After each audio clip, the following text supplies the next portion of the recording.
Oui, Seba, qu'est-ce que cela vous fait donc d'être célébré par ces graffeurs du Sénégal qui vous considèrent comme un héros africain? C'est un honneur, c'est beaucoup d'émotions, beaucoup d'affection pour la rue sénégalaise et plus globalement la rue africaine. Dans tous les pays où je voyage, où je rencontre la jeunesse africaine, je vois des témoignages d'amour qui me donnent très régulièrement les larmes aux yeux. Et mon équipe, ceux qui sont avec moi au quotidien le savent. Quelque part, c'est le rappel que le combat est présent. Généralement, on a toujours tendance à parler de la résistance africaine au passé. Et à travers nous, je pense que il y a la résurgence d'un sentiment d'autodétermination, de fierté africaine qui est plus que jamais présente. Oui, être porté ainsi par une jeunesse en quête de repères, c'est une lourde responsabilité. Comment vous mesurez cette responsabilité justement? C'est une lourde responsabilité à laquelle je pense que nous sommes préparés depuis très longtemps. C'est une responsabilité que l'on prend plus que jamais en compte. Elle fait partie de notre ADN politique. On s'est levé pour redonner de la dignité, de la fierté à notre peuple. Et donc une partie non négligeable, de plus en plus importante de notre peuple, nous le rend au quotidien. Et c'est la preuve qu'il y a plus que jamais une fusion dans cette démarche d'autodétermination. Il faut rappeler que votre combat au sein de Urgence panafricaniste cible surtout ce que vous considérez comme le néocolonialisme en Afrique, hein. Mais Martin Luther King le disait, la moindre injustice quelque part, c'est une injustice partout. Est-ce que vous vous sentez, hein, si vous partagez bien sûr ces propos de Martin Luther King, est-ce que vous vous sentez un devoir de solidarité avec les afro-descendants, notamment des États-Unis, qui sont confrontés aux brutalités policières, à la discrimination et au racisme Kémy Séba? Alors je souscris complètement, bien évidemment, je peux avoir des désaccords sur un bon nombre de points avec l'aîné Martin Luther King, que j'aime malgré tout profondément, comme la plupart de mes aînés, mais je souscris complètement à son propos. Mais de la même façon que je souscris à son propos, j'ai une grande solidarité, je le dis, vis-à-vis de notre population, pas simplement aux États-Unis, dans la diaspora. Mais j'ai quand même, malgré tout, une distance critique réelle vis-à-vis de Black Lives Matter, ou du moins de la présentation médiatique qui en est faite, et de l'instrumentalisation qui en est faite, et je vais m'expliquer très rapidement de cela. Alors, premier point sur ce qui est des brutalités policières. Moi, je suis issu de la diaspora, je suis né en France, j'ai vécu pendant plus de 20 ans, d'accord, en France, donc la négrophobie systémique, les brutalités policières, je connais ça. Et donc, je suis solidaire ad vitam aeternam de toutes celles et ceux qui luttent contre les brutalités Mais policières. vous considérez que Black Lives Matter est instrumentalisé comme ça? Ça doit être très clair. Je suis solidaire. Je pense que c'est vraiment important qu'on le précise. Je suis solidaire de cette démarche-là. Par contre, là où je suis dans une démarche de nuance et de réflexion, c'est que je pense que Black Lives Matter, aujourd'hui, est un slogan qu'on a accolé à la réalité de mobilisation qui, à la base, n'avait rien à voir avec un processus d'être beaucoup plus inclus dans ce système néolibéral occidental. C'était une démarche simplement aspirant à faire cesser les brutalités policières. Mais quand on rajoute le slogan, quand les médias progressistes occidentaux prennent ce slogan et l'accolent sur la réalité de manifestations qui n'ont rien à voir à la base avec ce slogan, on se retrouve avec une démarche qui vise quelque part à dire hey, les Blancs, la vie des Noirs compte. Au XXIe siècle, c'est indigne de dire ça. Au XXIe siècle, moi, je n'ai pas besoin de dire aux Blancs que la vie des Noirs compte. Au Mais XXIe tout à siècle, fait, mon nom. apparemment aux États-Unis, au XXIe siècle, il importe encore aux Noirs de dire que Black Lives Matter. Moi, je parle avec beaucoup de militants afro-américains, énormément, et je peux vous assurer que tous ne scandent pas Black Lives Matter. Beaucoup sont dans la démarche de l'autodétermination. Beaucoup sont dans la démarche de compter sur eux-mêmes plutôt que de compter systématiquement sur la réalité du gouvernement, du système américain. Tout le monde ne veut pas aller au mangeoire du système américain en tant que tel. Et Black Lives Matter, je vais vous le dire, puis synthétiser, c'est l'instrumentalisation néolibérale de la cause noire. Il faut vraiment retenir ce propos parce que c'est un propos extrêmement important. C'est de Et la même qu'est-ce que ça façon veut qu'il y dire a justement? Qu'est-ce que ça de veut la même, dire? fa de la même façon qu'il y a eu le printemps arabe, l'instrumentalisation, la désorientation d'une révolte légitime des masses prolétariennes arabes, d'accord, vis-à-vis de leur régime, il y a eu un accompagnement d'un certain nombre de structures comme Open Society, etc., pour réorienter ces mobilisations vers des démarches beaucoup plus néolibérales sur le terrain sociétal. Et ce qui se passe avec Black Lives Matter, c'est exactement la même chose. Il y a eu, durant les années 60, le mouvement des droits civiques, à la base, ça partait d'une révolte prolétarienne afro-américaine. D'accord. Et cette révolte prolétarienne a été redirigée par l'oligarchie américaine pour aller sur un terrain progressiste, pour qu'ils aient le droit d'aller sur les mêmes toilettes que les Blancs, comme si les Blancs étaient le baromètre de l'histoire de l'humanité. Non, ce n'est pas le baromètre de l'histoire de l'humanité. communauté. Il y a des gens qui font preuve d'un minimum de virilité intellectuelle. Et je dis et je répète, et nous sommes des millions d'Africains à penser ça, et d'Afro-descendants. Vous allez un peu partout, vous seriez surpris du nombre de gens qui pensent ça. Je le dis et je le répète, il y a des gens qui disent, nous ne sommes pas là pour dire aux Blancs, hé, les Blancs, nos vies comptent. Il y en a juste qui disent, si vous continuez à nous tuer comme vous le faites par la police, il y aura des réponses beaucoup plus fermes. Et je pense que face à ce débat, il y a deux voies qui s'ouvrent. Soit la demande d'être inclus dans ce système néolibéral en disant arrêtez de nous tuer, acceptez-nous, intégrez-nous mieux. Et l'autre démarche, c'est la démarche de l'autodétermination.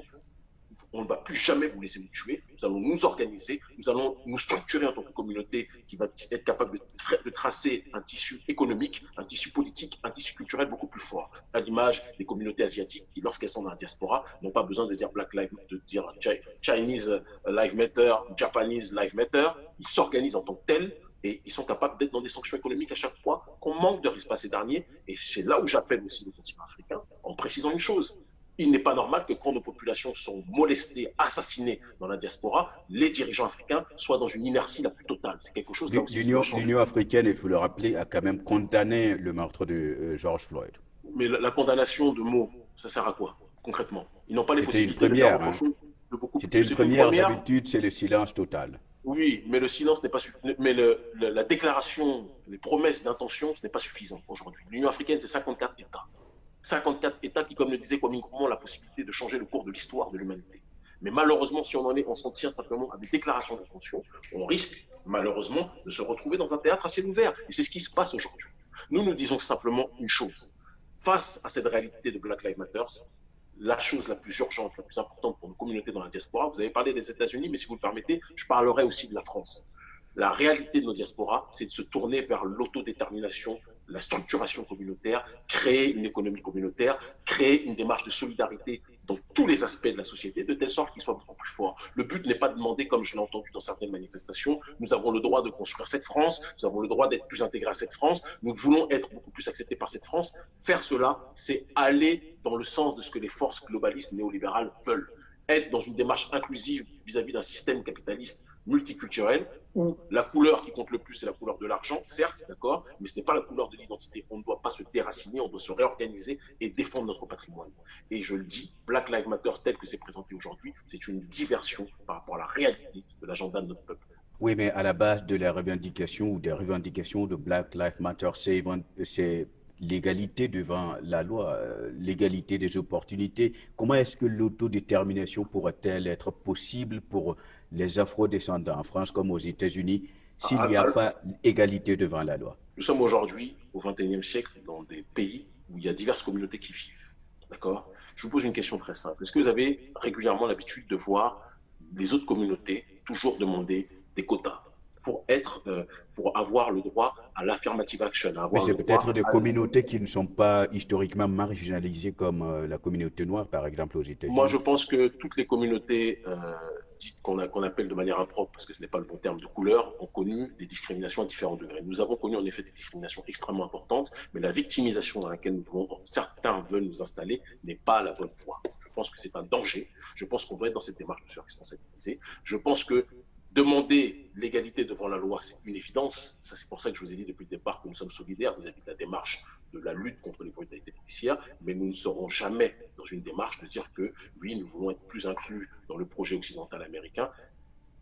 Tant que les diasporas continueront à regarder vis-à-vis d'une démarche d'intégration en Occident, plutôt que de regarder ce qu'ils peuvent faire en tant que communauté diasporique en lien avec l'Afrique, tant qu'on tournera toujours le regard vers plus d'intégration vis-à-vis de l'Occident, on se perdra. Les communautés qui marchent sont des communautés qui cherchent l'enracinement dans ce monde globalisé. Ce sont des communautés qui sont capables de résister à ce déracinement programmé. Les communautés qui sont capables de revaloriser leur identité en tant que telle. Les communautés qui sont capables de créer un tissu économique, parce que le monde dans lequel on vit, c'est l'économie qui régit, un tissu économique qui nous permettra d'exister dans ce concert justement des nations en tant que telles. Si on n'a pas ça, on ne pourra pas avancer. Comment expliquez-vous que les communautés africaines de la diaspora sont celles qui consomment le plus à l'extérieur, mais qui ne produisent quasiment rien à l'intérieur de leur communauté, ou en tout cas pas suffisamment par rapport à ce qu'elles pourraient faire? Tant qu'on passera notre temps à consommer ailleurs plutôt que consommer chez nous, il ne faudra pas s'étonner qu'on soit considérés comme les derniers de la classe, les dernières roues du carrosse. Il faut qu'on soit capable de réapprendre à fonctionner entre nous.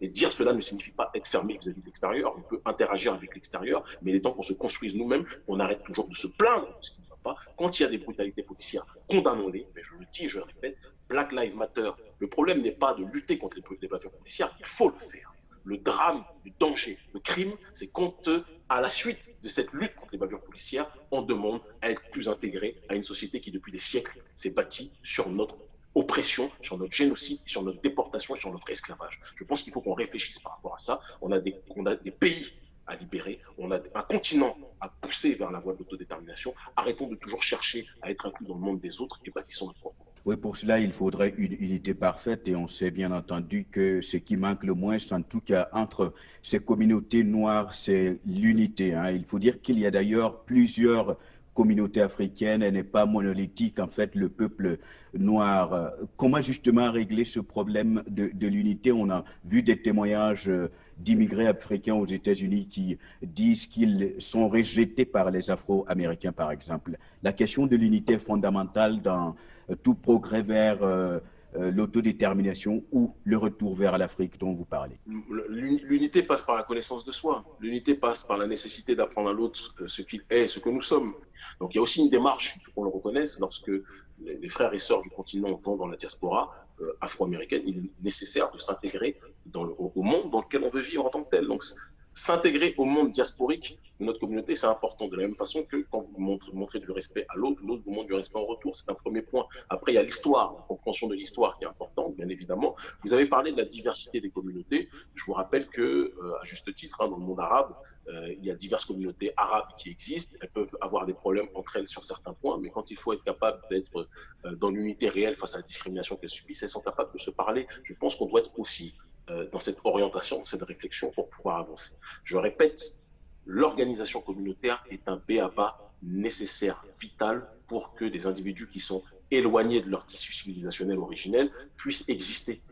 Un doigt seul ne peut rien faire. Plusieurs doigts séparés seuls ne peuvent rien faire. Mais quand ils se réunissent, ils forment un point et peuvent peser dans ce concert des nations. Je pense que tant qu'on n'aura pas cette réalité-là, on ne pourra pas avancer. Et donc, les États-Unis, c'est un cas particulier. Ils ont vécu 5 siècles aux États-Unis. C'est tout à fait normal qu'ils exigent la nécessité de pouvoir être audibles et entendus dans l'endroit où ils sont. On peut en discuter encore, même si là, les nationalistes noirs, Nation of Islam et d'autres organisations leur disent arrêtez de mendier une place dans le monde des Blancs.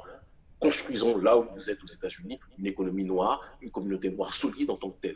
Sur le côté des diasporas africaines d'Europe, c'est encore différent, si vous me permettez, parce que les gens sont en France depuis 1 ou 2 générations et il est très facile pour ceux qui le veulent, dans un continent aussi grand que le nôtre, de pouvoir s'organiser de là où ils sont pour contribuer à revitaliser leur terre d'origine. Qu'on arrête toujours de penser que les États-Unis doivent être le référentiel du travail à mener. Il y a un travail de décolonisation réel à effectuer parce que le néocolonialisme est plus que jamais présent. Et les gens qui sont dans la diaspora, mes frères et sœurs que j'aime profondément, qui sont dans la diaspora, je leur demande fondamentalement, et je leur dis, ils le savent, de se tourner vers l'Afrique, de voir ce qu'ils peuvent faire pour aider l'Afrique, d'arrêter de chercher une place en Occident, parce que l'Occident n'est pas chez nous, et il faut qu'ils se rappellent de cette réalité-là.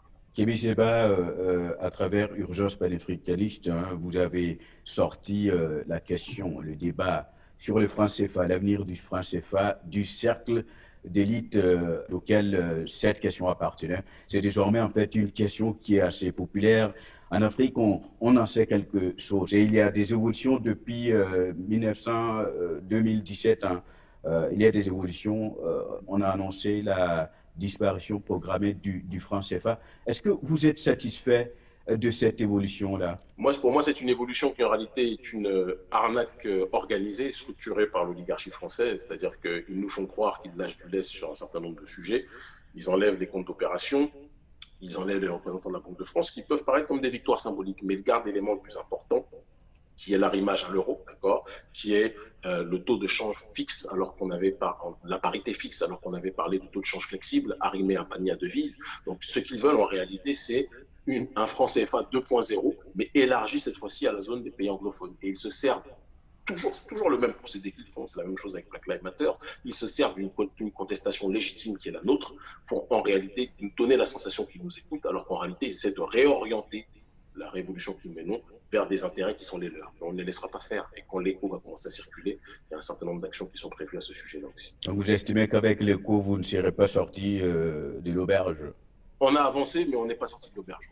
Donc par quoi alors le franc CFA devra-t-il être remplacé? On l'a dit, comme je redis ce que le président du Nigeria et du Ghana ont dit, c'est qu'on veut que la monnaie éco ne soit pas la monnaie, le projet éco tel que veut Macron, mais tel que le veut Boari, tel que le veut le président Nana Akufo-Addo, c'est-à-dire une monnaie éco arrimée à un panier de devises, au taux de change flexible, d'accord, qui n'a plus rien à faire avec le trésor français en tant que tel. Et je pense que c'est la moindre des choses. Je pense que c'est la moindre des choses. Et c'est un projet qui date d'il y a très longtemps. Le problème, c'est que les présidents ne croyaient pas à ce projet. Il a fallu que nous mobilisions dans la rue pour que ce projet soit remis suite à nos revendications du jour. Et bien, nous jumelons nos voix avec les présidents ghanéens et nigérians. Et nous pensons que c'est la seule voie du salut pour que nous puissions nous rapprocher sur le terrain économique de l'autodétermination. Kémy Séba, je vous remercie. C'est moi qui vous remercie.